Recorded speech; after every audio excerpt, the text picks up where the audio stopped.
Jangan berani-berani dipukul anaknya. Jangan kamu pukul anak kamu. Ustazah, kalau nama yang lain nggak apa-apa kita pukul, nggak boleh juga.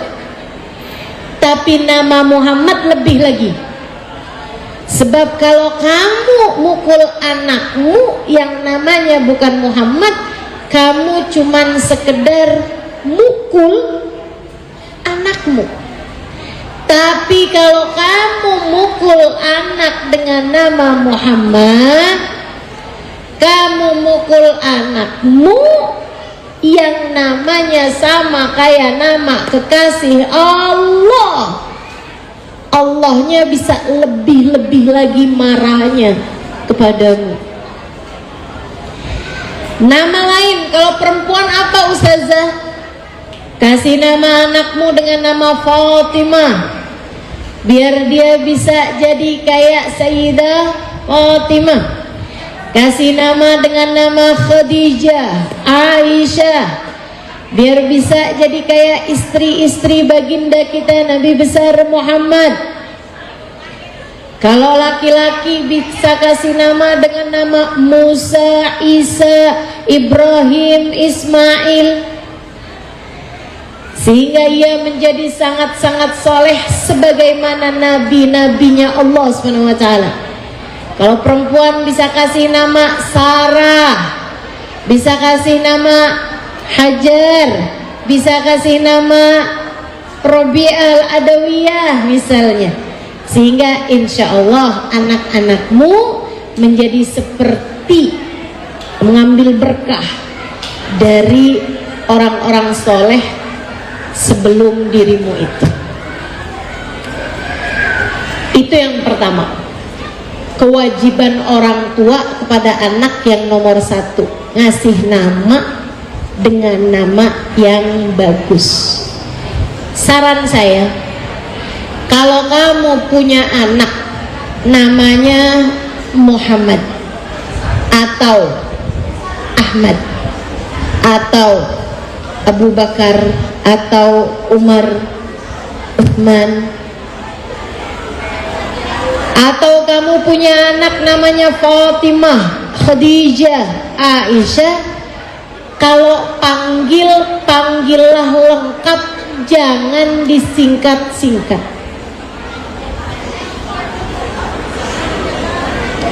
Kalau dia namanya Muhammad, panggillah lengkap Muhammad gitu, nggak usah Mamat atau apa lagi biasanya, Ahmad. Kalau kamu punya anak namanya Abdullah, jangan disingkat jadi Dul. Ini saran ya, ini saran. Dan niatkan setiap kali kamu manggil anakmu, niatkan jadi doa. Kamu panggil, ya Muhammad atau Muhammad, sini nak. Kamu niatkan, ya Allah, jadikan ia seperti Nabi Muhammad. Akhlaknya, ibadahnya, kepribadiannya. Demikian pula kalau kamu nama anakmu Fatimah, jangan disingkat jadi Meh.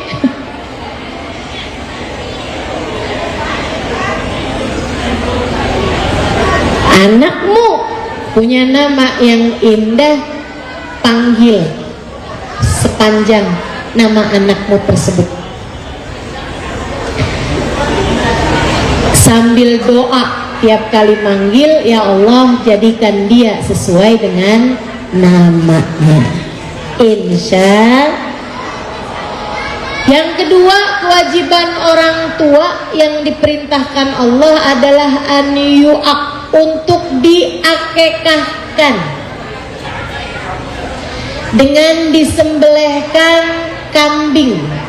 Kalau laki-laki potongkan 2 ekor kambing, kalau perempuan potongkan 1 ekor Ustazah, kenapa perempuan lebih sedikit?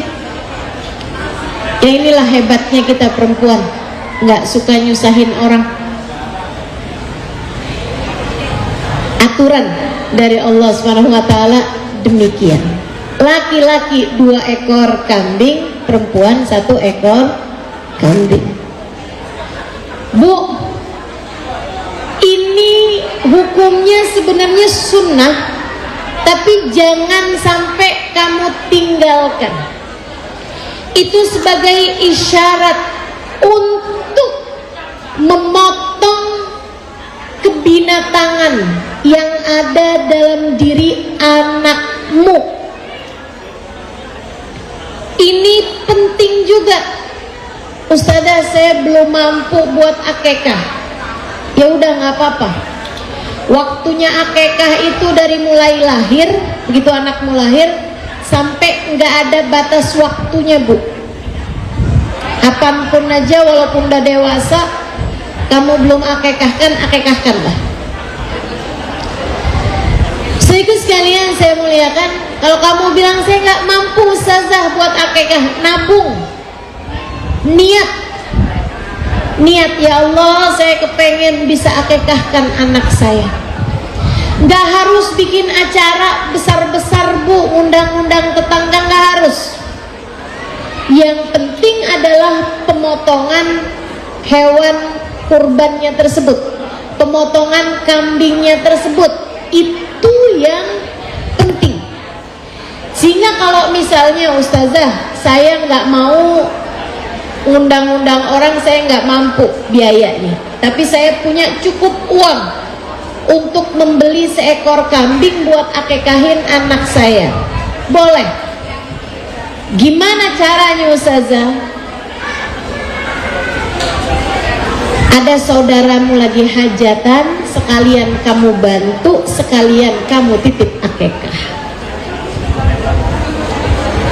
Lagi bikin sunatan, lagi bikin kawinan, misalnya begitu. Atau ada gurumu lagi ngadain acara maulid, pakai sembelih kambing. Ustazah, kalau kita kasih duitnya aja gimana?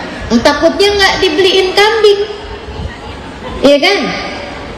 Kalau kayak gitu sah ustazah? Nggak sah, karena yang penting dari akekah adalah pemotongan kurbannya, pemotongan hewannya tadi itu. Masalah dagingnya mau dibuat apa, itu urusan yang lain lagi. Jadi nggak jadi masalah. Kasih kepada yang sedang memerlukan kambing untuk dipotong, serahkan kepada dia.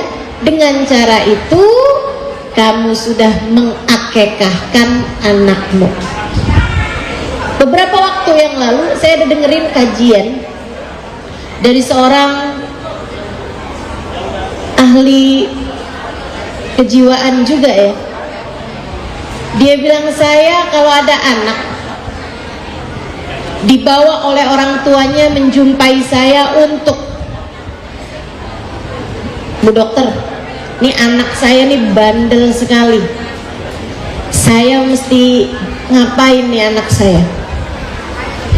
Biasanya saya akan kasih beberapa terapi-terapi untuk biar anak tersebut nggak bandel lagi, karena kebanyakan anak tuh bandel nyari perhatian.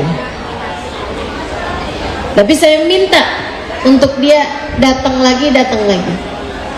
Dia bilang kalau sesudah berkali-kali terapi nggak juga mempan, biasanya saya suka tanya, anak kamu sudah diakekahkan atau belum? Dia bilang, selama banyak anak didatangkan kepada beliau, nggak ada satupun anak yang sudah diakekahkan.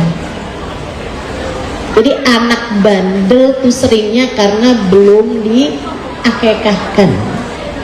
Kenapa gitu?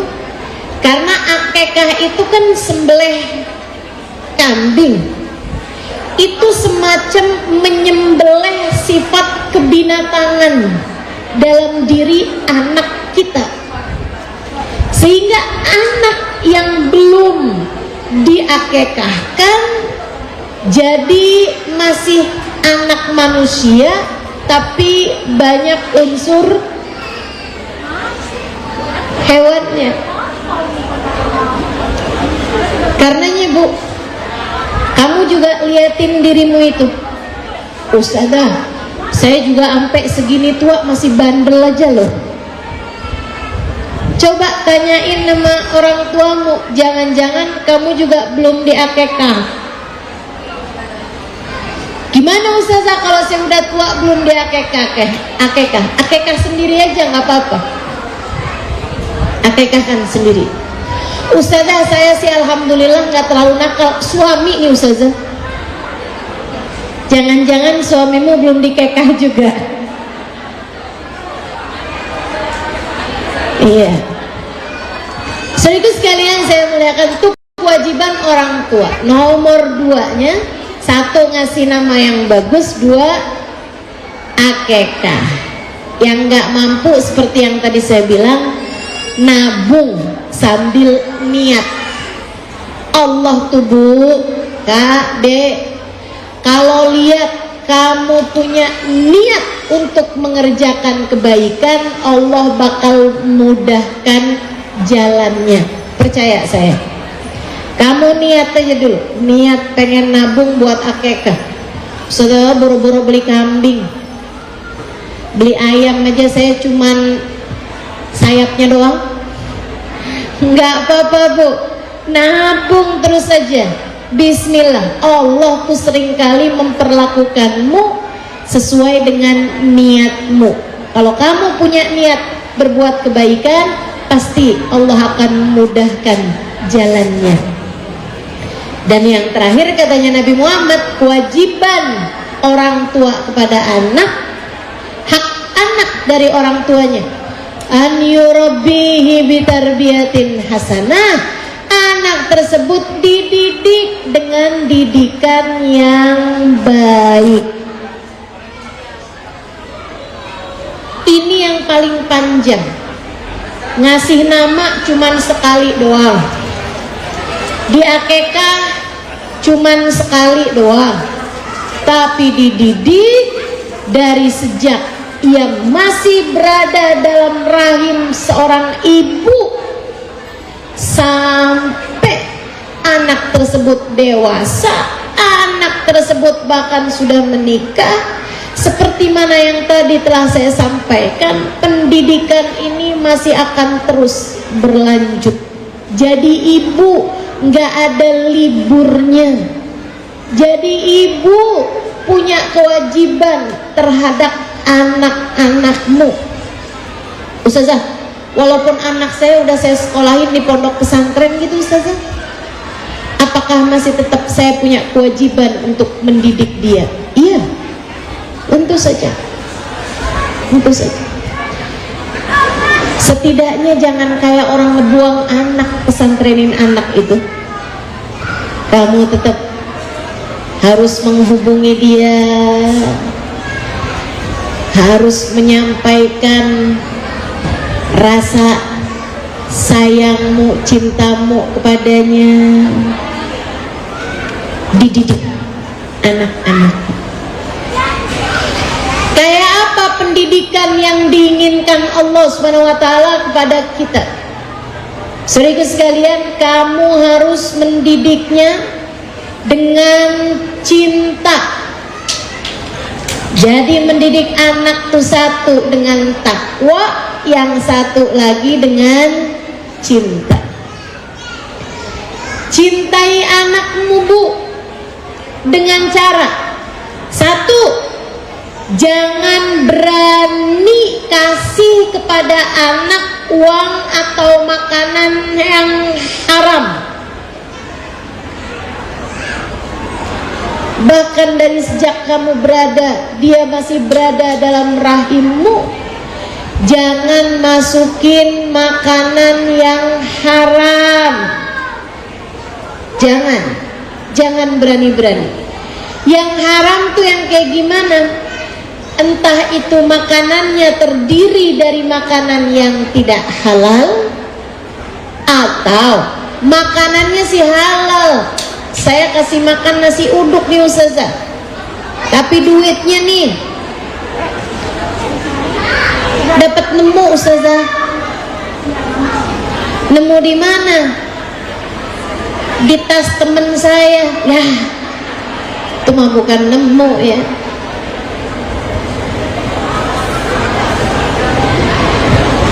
Jangan berani-berani kasih makan uang haram kepada anakmu.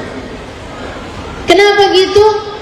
Sebab Nabi Muhammad mengatakan kullu lahmin nabata min suhtin fannaru aula bih.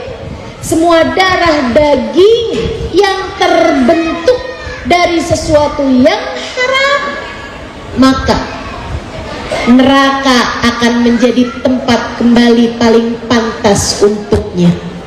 Hati-hati. Man akalal halal atau jawarihu sya'am aba. Siapa yang makanannya halal, anggota tubuhnya akan berbuat kebaikan, mau atau tidak mau. Siapa yang makanannya haram, maka anggota tubuhnya akan mengerjakan kemaksiatan dan dosa-dosa, mau atau tidak mau. Hati-hati tuh. Makanya kalau kamu lihat, saya udah pernah bilang nih sama temen saya temenan sama dia dari berapa puluh tahun lalu. Suaminya kebetulan kerjanya agak di daerah basah lah gitu ya, dimana berkemungkinan banyak korupsi, banyak suap, banyak yang haram-haram. Saya bilang sama dia, sampaikan nama suami kamu, sedikit tapi halal bakal berkah daripada banyak tapi syubhat apalagi haram. Jangan berani-berani sama yang haram. Nanti kalau kamu berani-berani sama yang haram, hidup kamu dan anak-anak kamu bakal berantakan. Walaupun kelihatannya kayak bagus aja gitu. Dia sampaikan kepada suaminya dan alhamdulillah suaminya mau dengar. Sehingga dia cerita, Ustazah, suami saya itu yang rumahnya paling sederhana di antara teman-teman seangkatannya. Yang kami itu hartanya paling sedikit di antara semua kawan-kawannya. Saya bilang nggak apa-apa, sedikit tapi halal bakalan bawa berkah daripada banyak tapi nggak halal. Beberapa tahun silam dia cerita sama saya, Ustazah, beneran suami saya bilang teman-teman seangkatannya dia yang dulu-dulu berani-berani sama yang haram-haram, kehidupan keluarganya berantakan. Suami yang main perempuan, istri yang merasa nggak dapat perhatian hingga akhirnya tertarik sama berondong, anak-anak yang tidak terjaga, hamil di luar nikah, kena narkotika dan seterusnya. Kehidupan keluarga yang berantakan. Karena, Bu, dengerin saya, ini prinsip saya dalam kehidupan.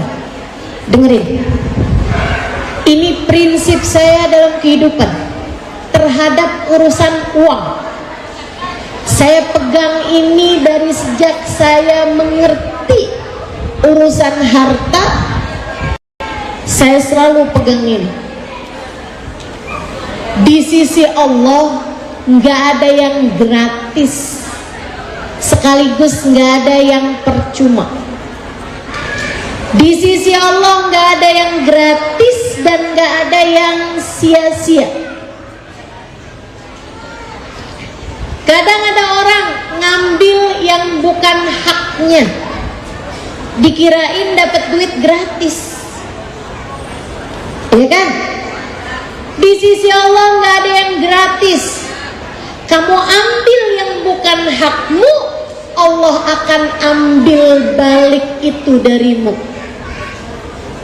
Cepat atau lambat bakal ditagih sama Allah, diambil balik sama Allah Subhanahu wa taala yang bukan hakmu tersebut.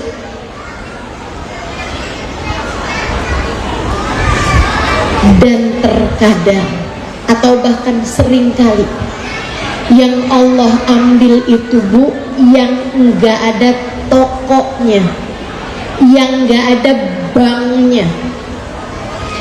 Kamu ngambil uang yang bukan hakmu, uang saudaramu kamu kuasain, uang orang tuamu kamu tilep, uang suamimu kadang-kadang kamu ambil juga. Ustazah ngambil sih enggak, Ustazah nemu di saku baju suami Ustazah. Itu kan rezeki istri solehah. Kalau mau halal ya bilang sama dia gitu. Saya yakin dia akan menghalalkan, tapi besok-besoknya tiap mau nyuci periksa bolak-balik sama dia. Yang bukan hakmu kamu kuasain, artinya sesuatu kamu ambil gratis, diambil balik sama Allah Subhanahu wa taala. Hati-hati, Allah kalau ngambil balik seringnya bukan duitnya diambil balik, tapi kebahagiaan dalam rumah tanggamu, kasih sayang dalam kehidupanmu, kesehatan bagi badan, pikiran dan hatimu, akhlak yang baik dari anak-anakmu. Ibu, nggak ada tokonya, Bu, nggak ada banknya, Bu, nggak ada mesin ATM-nya buat kamu ambil. Kamu nggak bisa pergi ke apotek kemudian kamu bilang, obat dong. Buat apa? Anak saya biar nurut. Bisa, Bu? Nggak bisa. Nggak bisa. Obat dong. Biar anak saya kalau dibangunin sholat subuh gampang. Ada tokonya? Nggak ada. Itu seringkali disebabkan karena uang haram yang masuk dalam perut anak-anakmu. Jangan berani-berani masukin yang haram dalam perut anak-anakmu. Dengannya anak-anak lebih mungkin untuk menjadi anak yang soleh dan soleha, yang hati-hati nyari duitnya, yang hati-hati nyari kerjanya, nyari penghasilannya. Kamu sampaikan kepada suamimu, Bang, yang hati-hati kerjanya ya Bang, jangan berani sama yang haram ya Bang. Nggak apa-apa kok Bang, aneh kuat biar nggak dibawa jalan-jalan juga. Nggak apa-apa kok Bang, saya nggak bisa punya baju seragaman buat maulid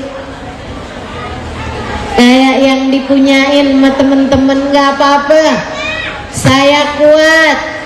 Saya hanya nggak kuat kalau sampai di hari akhirat kita harus terpisah-pisah dengan berada di dalam neraka.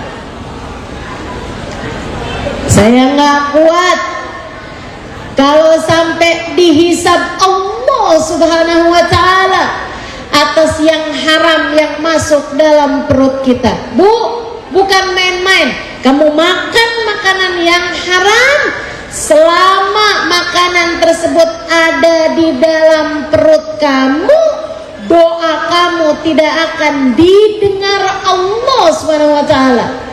Kalau sampai ia jadi darah dan daging, artinya seumur hidupmu doamu tidak akan didengar Allah dan menjadi darah daging yang layak masuk neraka. Kalau kamu makan yang haram, anakmu makan yang haram, 40 hari dari sejak makanan tersebut masuk, 40 hari tidak ada sholatmu yang diterima Allah SWT. Gimana kalau tiap hari makannya haram terus-terusan? Hati-hati, hati-hati. Nggak ada yang gratis di sisi Allah SWT, sebagaimana nggak ada yang percuma. Misalnya ada tetangga bikin hajatan, kamu nyumbang, kamu bantuin, kan kayak ngasih percuma gitu kan, kayak ngasih tanpa ada bayarannya, nggak ada balasannya. Siapa bilang nggak ada balasannya? Ada. Siapa yang balas? Allah Subhanahu wa ta'ala. Allah Subhanahu wa ta'ala. Kamu nih para ibu, para istri, banyak banget yang suka bilang, ya Allah ustazah, pekerjaan jadi istri nih ustazah, bayarannya nggak jelas, kerjanya 24 jam, nggak ada liburnya, betul? Nggak ada habis-habisnya kerjaannya. Ya Allah ustazah, mendingan saya kerja di perusahaan apa kek, jelas bayarannya. Nah ini bu, nggak ada yang sia-sia. Kamu ngerasa kamu nyapu, kamu ngepel, kamu masak buat anak-anakmu, buat keluargamu, suamimu, kamu nggak dapat bayaran, kamu pikir nggak ada bayarannya? Ada di sisi Allah Subhanahu wa ta'ala. Dan seringkali Allah ketika ngebayar dengan sesuatu hal yang nggak ada banknya, nggak ada tokonya. Dibayar berupa kesehatan, dibayar berupa kasih sayang, dibayar berupa rahmat, dibayar berupa pandangan cintanya Allah, dibayar berupa ampunan terhadap dosa-dosamu, dibayar berupa anak-anak jadi anak-anak yang soleh-solehah. Bu, kamu ngerjain semuanya urusan rumah tangga yang ikhlas, yang ikhlas. Jangan sambil ngomel. Karena bu, kalau orang tuh kerja sama pemerintah, kalau orang kerja sama perusahaan, misalnya gitu ya, kalau kamu sebagai ibu mengerjakan urusan-urusan rumah tangga, kamu kerja langsung sama Allah Subhanahu wa ta'ala. Allah lihat kamu kerjanya kayak gimana, sehingga yang bayar Allah. Kamu disayang sama suami, kamu disayang sama anak-anak, anak-anak kamu gak susah dibangunin sholat subuhnya.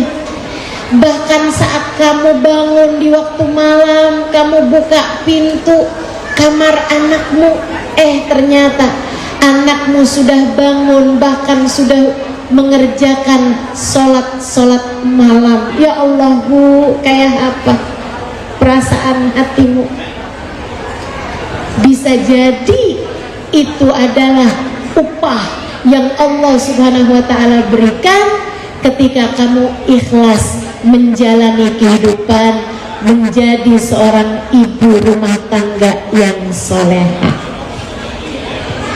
Gak ada yang gratis, sekaligus gak ada yang sia-sia. Kamu ambil secara gratis, akan diambil balik sama Allah Subhanahu wa ta'ala. Kamu ngerjakan pekerjaan yang seharusnya dibayar, tapi kamu tidak dibayar berupa uang, Allah akan bayar kamu berupa keberkahan, berupa rahmat, berupa kasih sayang, berupa kesolehan dari anak-anakmu, kesolehan dirimu, kesolehan suamimu. Sebab tak ada yang gratis, sekaligus tak ada yang sia-sia.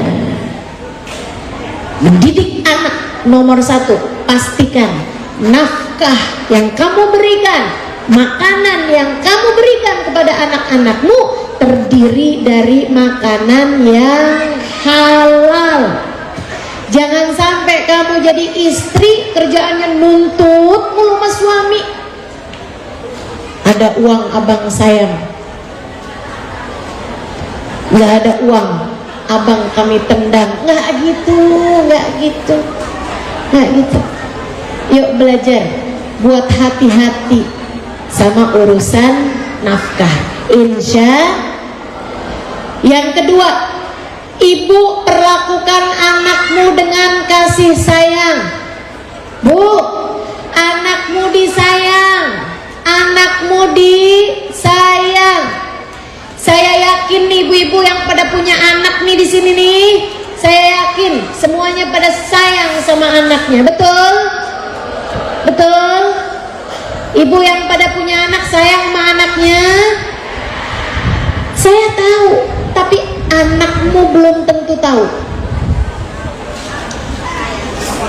Saya tahu kamu sayang sama anak kamu. Sebab ibu mana yang gak sayang sama anaknya? Ibu kucing aja sayang sama anaknya. Ibu pasti sayang sama anaknya, tapi anakmu belum tentu tahu itu. Kalau kamu kerjaannya ngomel mulu, kalau kamu kerjaannya marahin anak terus, kalau kamu kerjaannya antara nyubit, mukul, bagaimana anakmu tahu bahwa kamu menyayanginya? Kalau kamu tidak pernah menunjukkan kasih sayang itu dalam perilakumu dan tidak pernah menyampaikan itu kepada anakmu. Kalau kamu sayang, kamu harus bilang. Kalau kamu sayang, kamu harus bilang. Oh, Ustazah cakep nih kata-katanya. Bukan kata-kata saya. Kata-kata siapa Ustazah? Kata-kata Nabi Muhammad. Ada seorang sahabat bilang sama Nabi, Rasul, saya seneng banget deh sama orang itu, akhlaknya baik, saya sayang sama dia gitu, saya suka doain dia Rasul gitu, saya sayang sama dia tuh Rasul, selalu aja tuh saya liatin gitu, saya sayang sama dia. Masya Allah orangnya. Nabi Muhammad bilang, idzan fakallimhu, kalau kamu sayang, kamu mesti bilang. Jadi sama Nabi disuruh bilang kamu sama dia. Ibu-ibu, sayang sama saya?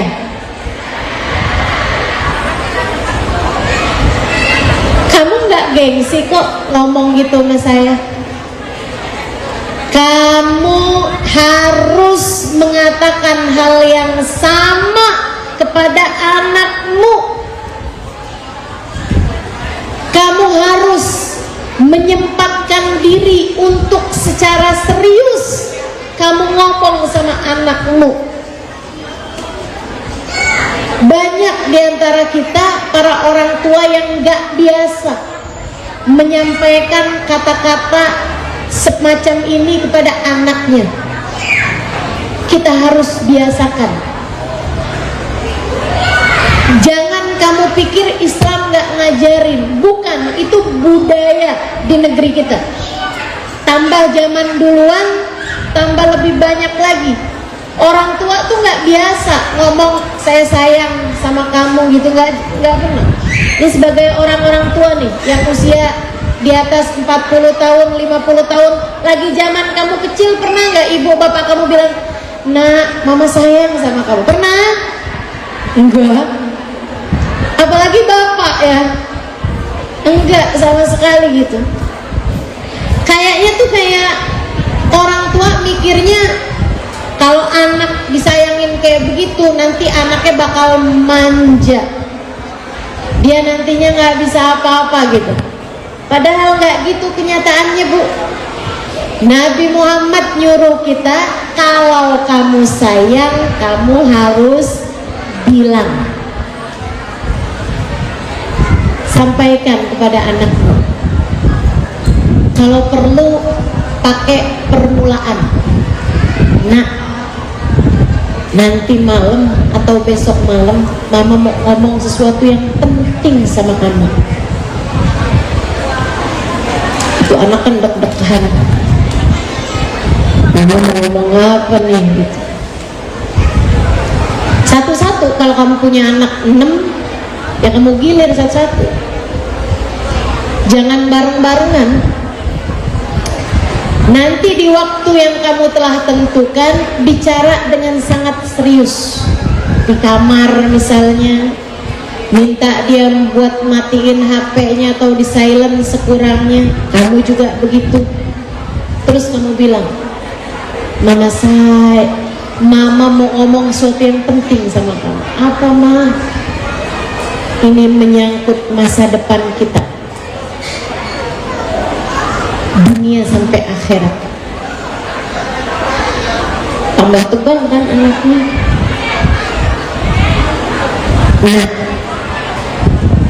Mama nggak yakin pernah ngomong ini sama kamu, tapi ini penting sekali. Nah, Mama sayang sama kamu. Kamu adalah hadiah terindah yang Allah berikan dalam kehidupan Mama. Memilikimu adalah harta paling berharga yang Allah SWT berikan dalam kehidupan Mama. Mama bayangin, nak, Mama rela kehilangan harta apapun selagi Mama tidak kehilangan kamu. Bukan begitu, Bu? Betul gak yang saya bilang? Ini saya nggak ada anak nih, jadi saya hanya meraba-raba perasaanmu terhadap anakmu yang kamu sama dia pernah berada dalam satu tubuh. Anakmu bernafas dengan hembusan nafas darimu. Setiap makanan yang kamu masuk membentuk organ tubuhnya. 9 bulan kamu satu hembusan nafas dengannya. Bagaimana mungkin kamu tidak sayang dengannya? Ketika dia lahir, rasa apa yang kamu rasakan di awal kali kamu menggendong tubuh mungil itu? Saat wajahnya untuk pertama kali kamu pandang, katakan kepada saya, bukankah saat itu awal kali kamu jatuh cinta dengannya? Betul? Betul?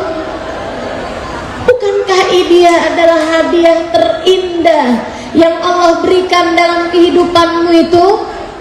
Betul? Saya tahu itu, tapi anakmu nggak tahu kalau kamu nggak kasih tahu. Anakmu bahkan menyangka kamu membencinya. Anakmu bahkan menyangka kamu menyesal memilikinya, karena selama ini hanya omelan, marahan, kalimat-kalimat kemarahan yang keluar dari lisanmu itu. Kasih tahu anakmu, Bu, betapa kamu sangat menyayanginya. Ini penting, ini penting. Kalau bukan kamu yang menyayangi anakmu, siapa lagi? Kalau bukan dari kamu, anak mendapatkan kasih sayang yang dia perlukan, dari siapa lagi? Bu, lebih dari pendidikan apapun yang diperlukan oleh anak darimu adalah kasih sayang.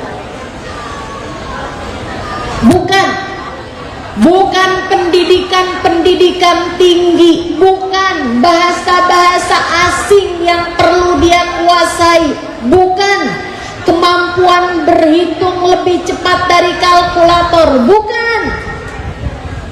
Bahkan bukan banyaknya hafalan-hafalan Al-Quran yang diperlukan oleh anak-anakmu, bukan. Ibu, yang paling diperlukan anakmu adalah kasih sayang.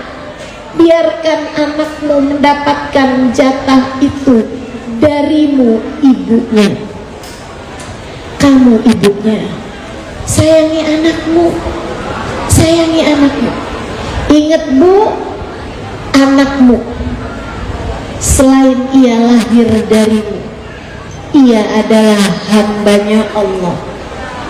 Kamu memang melahirkannya, tapi kamu gak ikut-ikutan menciptakan anggota tubuhnya. Kamu gak ikut-ikutan menentukan raut mukanya, apalagi jalan nasibnya. Kamu gak ikut-ikutan. Allah yang menciptakan ginjalnya, Allah yang menciptakan hatinya, Allah yang menciptakan jantungnya, Allah yang mengalirkan darah di tubuhnya, Allah yang menciptakan tiap sel-sel dari seluruh anggota tubuhnya. Allah yang punya anakmu, bukan kamu. Jangan macem-macem sama anakmu. Kamu aja kalau anakmu dimarahin orang lain, kamu terima apa enggak?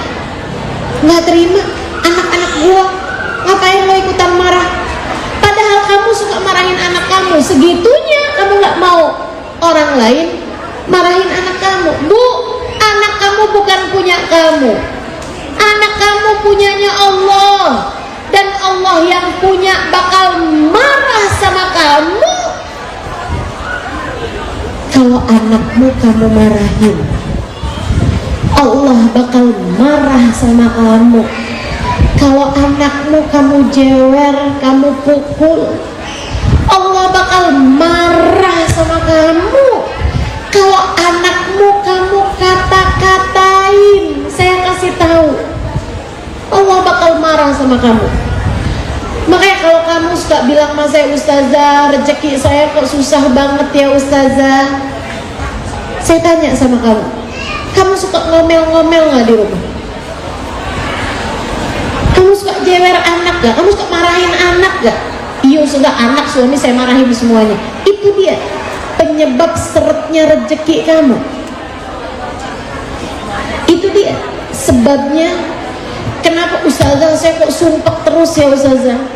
Sumpah terus hati saya nih ustazah, kayak nggak ada senang-senangnya gitu hidup saya ustazah, kayak hati saya selalu sempit gitu ustazah. Apa sebabnya? Coba tanyain, gimana perlakuan kamu sama orang-orang di sekelilingmu? Gimana perlakuan kamu sama anak kamu? Gimana perlakuan kamu sama suami kamu? Gimana perlakuan kamu sama orang tuamu? Gimana perlakuan kamu sama saudara-saudaramu? Ingat, mereka semua hambanya Allah. Ketika kamu menyakiti mereka, Allah pun berkehendak untuk menyakiti dirimu itu. Akhirnya hidup kamu jadi berantakan. Jangan sakiti hati anak-anakmu, Bu. Jangan. Jangan kamu bilang, mama nyesel punya anak kayak kamu nih. Kamu udah diajarin susah banget, gak pinter-pinter juga. Pokoknya kalau kamu sampai besok rapot kamu gak naik juga, mama gak mau kenal sama kamu. Astagfirullah. Yang sabar ngadepin anak, Bu. Insya sayangi anakmu, sayangi anakmu. Bukan dengan kamu kasih semua yang dia inginkan, bukan. Akan tetapi kamu memperlakukannya dengan penuh kasih sayang. Kalau dia ngomong, dengerin, tanyain keadaan hatinya, tanyain perasaannya. Kalau dia lagi marah, dengerin, tanyain apa yang bikin dia marah, apa yang bikin dia kecewa. Kalau dia lagi merasa gagal, pelukin, kasih tahu sama dia, nak, mama menyayangimu apapun yang terjadi. Nah, selagi mama masih ada di atas muka bumi ini, mama akan selalu ada untuk kamu. Kamu gak pernah sendirian menjalani kehidupan, ada mama bersama denganmu. Bilang, saya suka kesian sama anak-anak zaman sekarang. Bu, tinggal bersama dengan orang tuanya, tapi selalu merasa dirinya sendirian. Kesian. Karena ibunya sibuk sama dunianya sendiri, sibuk arisan, sibuk ketemuan sama temen, reunian, kerja, itu segala macem. Sampai setiap kali anak mau cerita, mamanya bilang, iya, mama udah tahu. Bu, gak gitu caramu jalanin kehidupan, gak gitu caranya jalanin kehidupan. Yuk, belajar, sayangi anak. Yang punya anak kecil, sayangi. Saya kasih tahu, yang punya anak masih menyusui, belajar. Buat saat kamu menyusui, jangan sibuk dengan apapun. Saya tahu itu mungkin pekerjaan yang agak membosankan, sehingga akhirnya setiap kali kamu menyusui, kamu pun scroll Shopee. Saya tahu itu, tapi saya sangat merekomendasikan kamu, Bu, belajarlah untuk saat anakmu menyusu, dia memandang wajahmu, kamu pandang wajahnya. Kamu tahu, itu akan membuat anakmu mudah berkonsentrasi di masa depannya. Dan ibu-ibu, zaman sekarang zamannya gadget, zamannya tontonan, zamannya YouTube dan lain sebagainya. Eranya udah berubah, Bu. Ibu-ibu saya sekalian, kalau kamu buka tuh video manapun atau apapun, berapa menit iklan, itu, Bu, akan membuat konsentrasi orang itu nggak selama dulu. Kayak akhirnya konsentrasinya sedikit, anak mudah bosan. Apalagi kalau dari kecil kamu membiarkannya hidup dengan gadgetnya, anakmu akan sulit berkonsentrasi, sulit fokus sama sesuatu hal.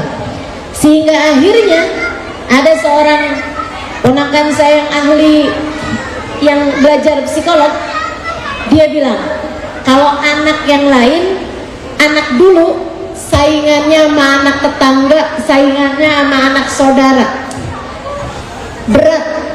Zaman sekarang sebenarnya anak saingannya cuma sama satu doang, sama anak yang main gadget. Bisa dipastikan anak yang di masa kecilnya tidak bersentuhan dengan gadget, HP dan seterusnya, game dan seterusnya, itu akan menjadi anak-anak yang sukses di masa dewasanya.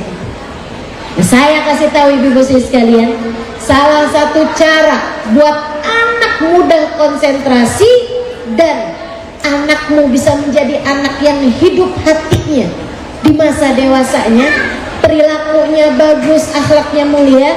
Bagi siapapun nih yang masih dalam masa menyusui sekarang, tiap kali anakmu kamu susui, pandang wajahnya, doakan anakmu, minta sama Allah Subhanahu wa ta'ala.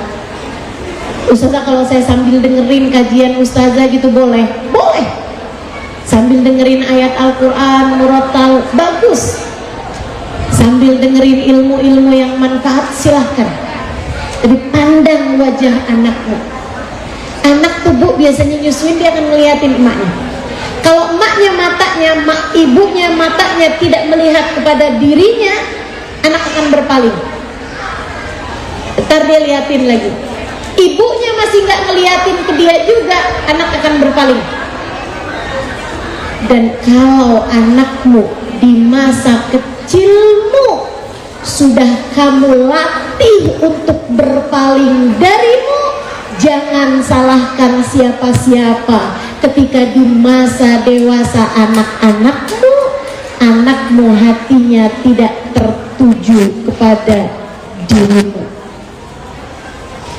Di masa kecilnya kamu selalu mengabaikan dia, di masa dewasanya dia akan mengabaikan dirimu.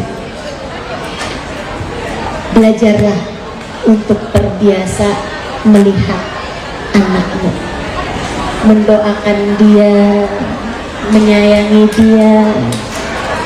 Jangan kamu pikir nyusuin doang ustazah, saya nih waktu saya terbuang sia-sia. Nggak ada yang sia-sia Bu, semua aja ada nilai pahalanya, ada nilai jihadnya, ada nilai berkahnya, ada nilai cinta Allah Subhanahu wa ta'ala kepada dirimu itu.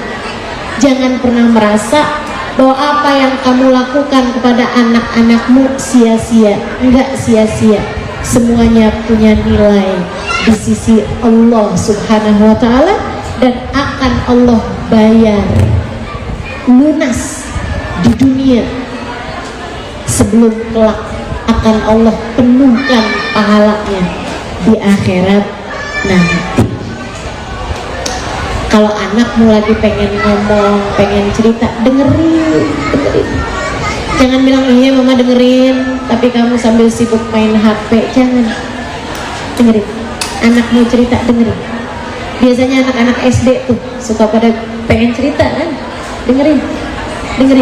Sayangi anakmu, maka Allah akan menyayangimu. Insya Allah. Kemudian kamu bilang sama anakmu, nak, kamu adalah hadiah terindah yang Allah berikan dalam kehidupan mama. Karenanya nak, mama sayang sama kamu. Dan dunia ini terlalu pendek untuk kebersamaan kita. Mama kepengen tetap bersamamu sampai kelak di surga. Karenanya nak, kalau kamu lihat mama ngerjain dosa, tegur mama nak. Kalau kamu lihat mama melama-lamakan sholat, tegur mama nak. Ajakin mama buat sholat, ingetin mama. Dan mama juga akan melakukan itu sama kamu. Boleh nggak kita bareng-barengan menuju surga? Kamu bisa ngomong kayak begitu sama anak, anak akan paham bahwa tujuan kamu ngajakin dia sholat adalah karena kamu sangat menyayangi dia dan ingin bersama dengannya sampai surga. Jadi jangan bawa neraka. Sholat loh, cepetan. Anak durhaka, ntar kamu masuk neraka. Aduh, enggak. Jangan. Insya Allah. Ibu saya sekalian, terakhir doa. Percaya saya, tidak ada yang mustahil selagi tangan masih kamu tengadahkan di sepertiga malam terakhir. Gak ada yang mustahil. Jangan nyerah sama anakmu Bu. Jangan nyerah sama anak kamu, Kak.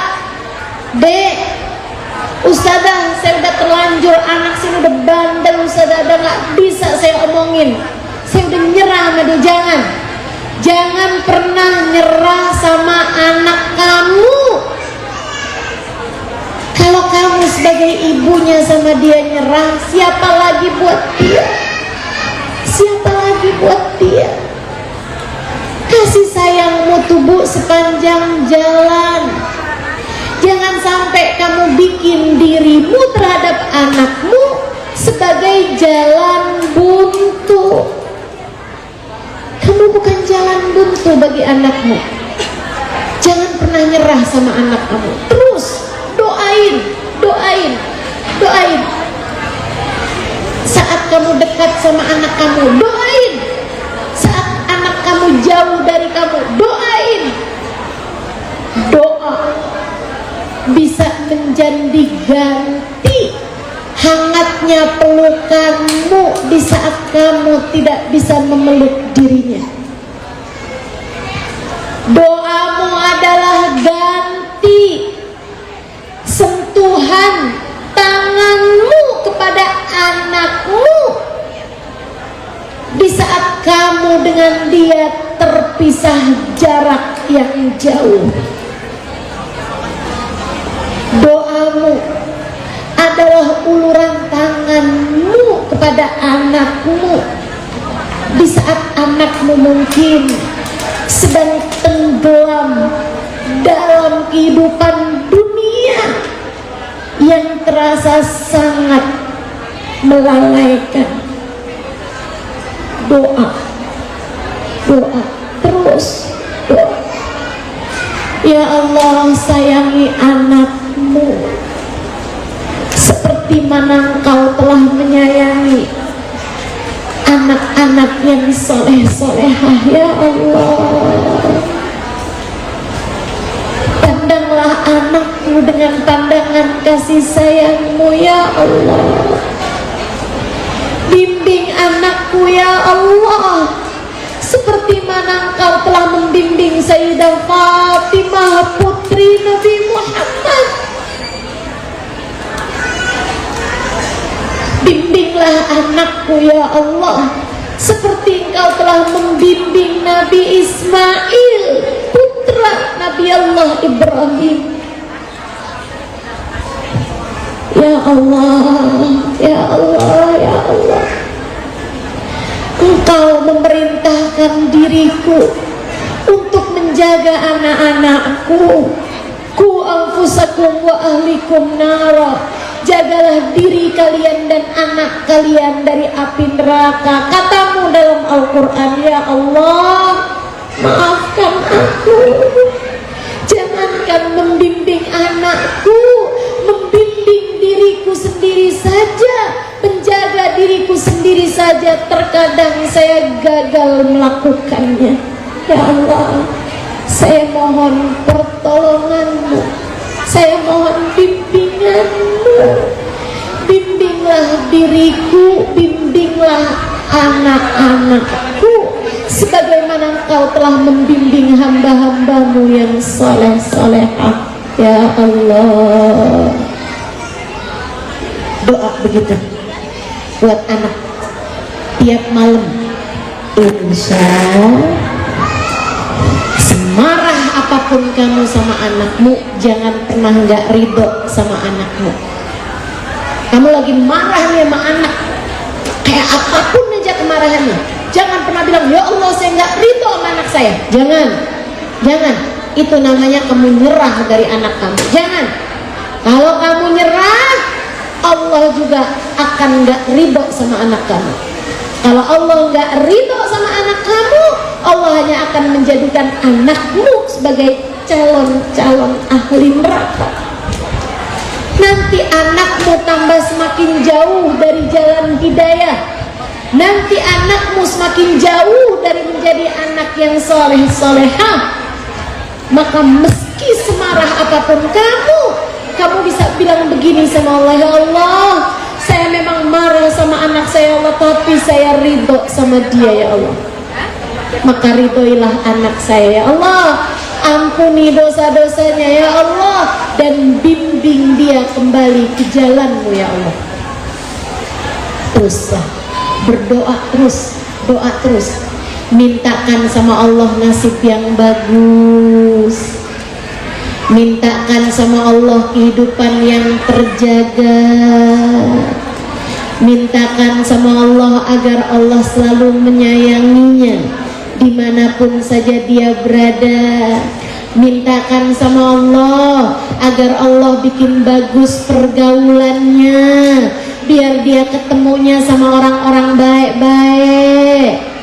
Mintakan sama Allah biar Allah mendekatkan anakmu dengan baginda Nabi besar Muhammad.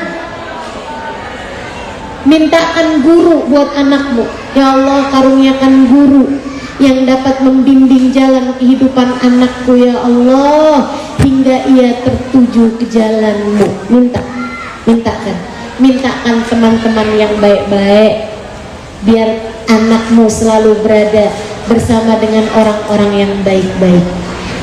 Minta agar anakmu dijauhkan dari orang-orang jahat, dari pergaulan-pergaulan yang tidak bagus. Minta sama anak pada Allah agar anakmu dijauhkan dari segala dosa dan mara bahaya.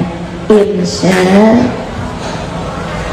setiap kali mau sholat, nah ini saya ajarin, setiap kali mau sholat, sebelum antara komat, sebelum takbiratul ihram, Allahu Akbar, asyhadu an la ilaha illallah, asyhadu anna Muhammadar Rasulullah,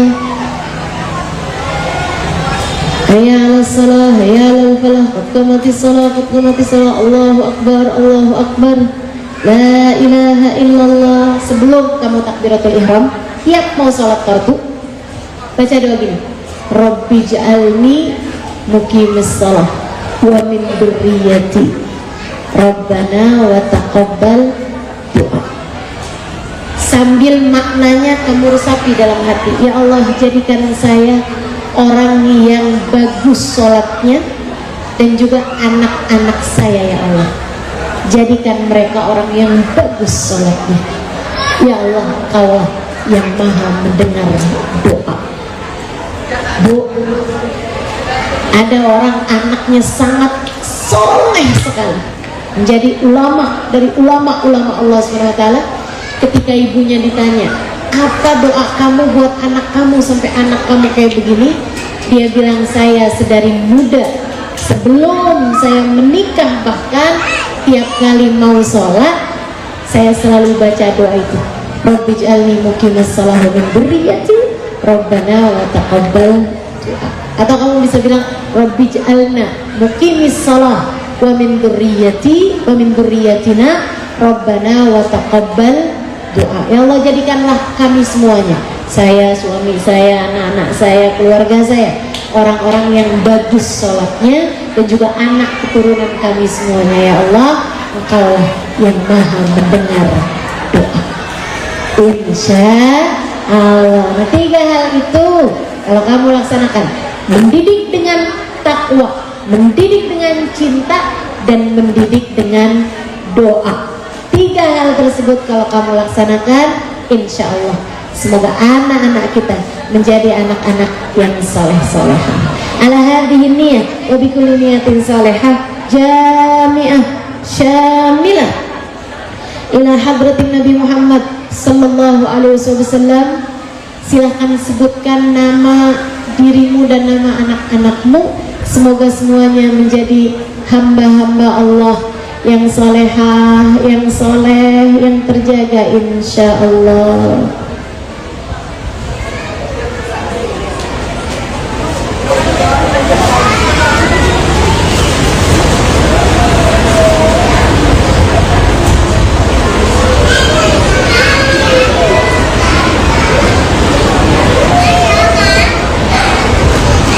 Ila hadratin Nabi Muhammad sallallahu alaihi wasallam. Al-Fatihah. Baca bersama-sama.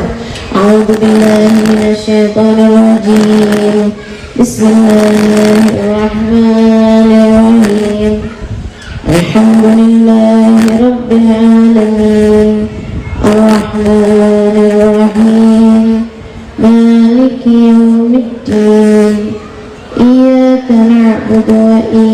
nasta'in siratal mustaqim siratal ladzina an'amta 'alaihim maghdubi 'alaihim waladdallin. Allahumma bihaqqil Fatihah berkatil Fatihah taftah lana abwabal khair tu'amil lana muamalat ahlal khair takfina min jamil fitan wal mihan bus wa dhair innaka wali kulli khair mutafaddil bi kulli khair birahmatika ya arhamar rahimin. Allahumma inna nas'aluka ziyadatan fid din barakatan fil umur wa sihhatan bil jasad sa'atan fil rizqi wa tawbatan qabla al maut syahadatan 'inda al maut maghfiratan ba'da al maut wa afwan 'inda al hisab wa amanan min al 'adab wa nasiban min al jannah warzuqna an-nadhar ila wajhikal karim. Allahumma afina min balaik wa awzi'na syukra ni'matik wa adikna bardafik wa halawata munajatik ya muqallibal qulub thabbit qulubana ala dinik ya muhawwilal ahwal hawwil halana ila ahsanil hal wa afina min ahwali ahli dhalal wa fi'lil juhal. Ya Allah, pandanglah kami dan seluruh keluarga kami dengan pandangan kasih sayang-Mu. Lihatlah kami, lihatlah anak-anak kami ya Allah. Lihatlah orang-orang yang kami sayangi ya Allah. Pandanglah kami semua dengan pandangan kasih sayang-Mu ya Allah.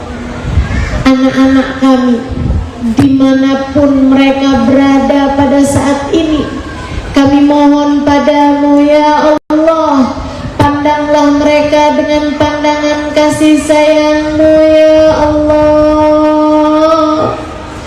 Dimanapun anak kami saat ini sedang berada, pandanglah mereka dengan pandangan kasih sayang-Mu ya Allah.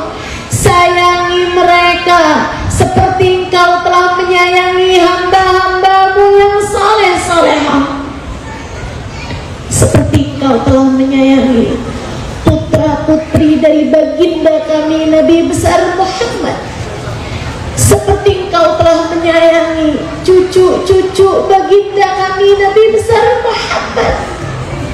Sayangilah pula anak-anak kami ya Allah.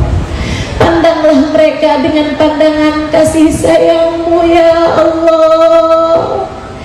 Bimbing mereka menjalani kehidupan di atas muka bumi ini dengan cara yang terbaik. Jadikan mereka hamba-hamba-Mu yang saleh-salehah ya Allah. Engkau memerintahkan kami mendidik anak-anak kami ya Allah. Maafkan kami ya Allah, mendidik diri kami sendiri saja terkadang kami gagal melakukannya. Inilah kami hamba-hamba-Mu ya Allah, yang belum bagus, belum benar menjadi hamba-Mu.